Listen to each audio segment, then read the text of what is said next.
All right, welcome to the Explainer. We're talking about something huge today.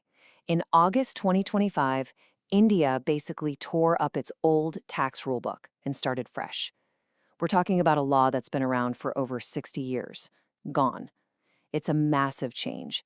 So let's break down what it really means for you. So let's get right into it. A law that's been on the books for 64 years is suddenly gone.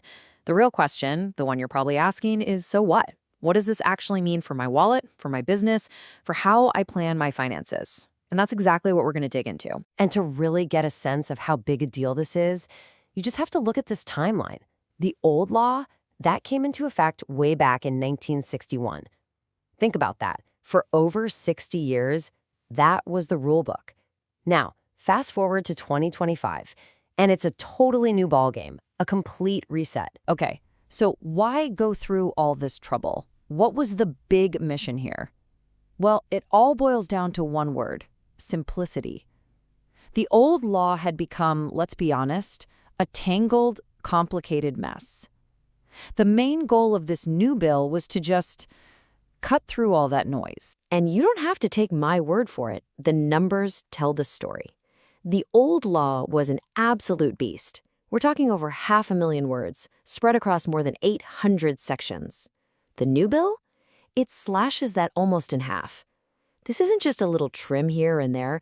It's like they put the tax code on a serious diet to make it way easier for everyone to actually understand. In fact, they even had an official philosophy for this whole thing, and they called it, you guessed it, simple. And it's an acronym. The S is for streamlined, I for integrated. They want to minimize legal fights, make it more practical, have it learn and adapt over time, and just be more efficient. The bottom line? Less headaches, more compliance. All right, that's the big idea. But what's in it for you? Let's talk about the direct, tangible benefits this new law could have for you as a taxpayer. Okay, let's start with the big one, the headline grabber. The 12 lakh rupee annual income tax exemption, it's staying. Just to be clear, that's 1.2 million rupees. Keeping this in place is a huge deal. It's a major relief for the middle class and shows a clear focus on supporting middle-income families. And check this out, another big win for regular folks. Getting your tax refund just got a whole lot simpler. You can now file your return even after the deadline and still get your full refund back. No penalties. That whole stress of missing the deadline by a day or two, gone.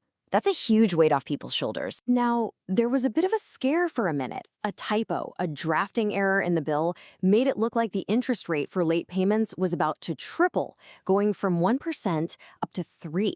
You can imagine the panic. But thankfully, they've officially confirmed it was just a mistake. So breathe easy. The rate is staying put at 1%. But this whole overhaul isn't just about tax rates and refunds. It's about a massive technological upgrade. It's about bringing the entire tax system into the modern age. And a huge part of that is this idea of going digital. And maybe even more importantly, going faceless. So what on earth is faceless assessment? It's pretty much what it sounds like. All your tax notices and communications happen digitally, online. The whole point is to cut down on the face-to-face meetings between you and the tax officer. And the big reason for that? It's a direct shot at reducing opportunities for corruption and harassment. And speaking of simplification, they're even cleaning up the language. So that old, kinda confusing term, the assessment year, it's gone. For a lot of people, especially new taxpayers, it was just weird. So they've replaced it with something that actually makes sense. Tax year. It might seem like a small tweak, but it's all part of this bigger push to use plain, straightforward language. Okay. So the new law promises a simpler, easier, more transparent world. But it's never that simple, is it?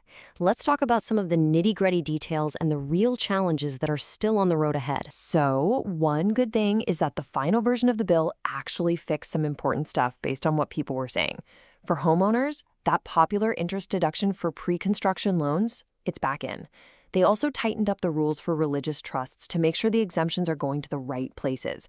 And for businesses, they finally cleared up some confusion around the alternate minimum tax for LLPs, which is a huge relief for them. And you've got to remember, this isn't just about your personal tax return. There's a much bigger economic picture here. The government is basically making a bet that if they make the system simpler and fairer, it'll do a few things. First, it'll boost confidence among taxpayers. Second, it'll help India's ranking when it comes to the ease of doing business globally. And third, if it's easier to pay your taxes, well, more people will probably do it. Now, this whole process wasn't exactly smooth sailing. There was some real controversy around it. And what was surprising is that even the finance minister, Nirmala Sitharaman, expressed concern. She was quoted as saying the lack of a proper parliamentary debate for such a huge bill was, in her words, shocking. And the hurdles don't stop there. The real test, the make or break moment, is all about execution. Think about it. You have to roll out these new digital systems without a hitch.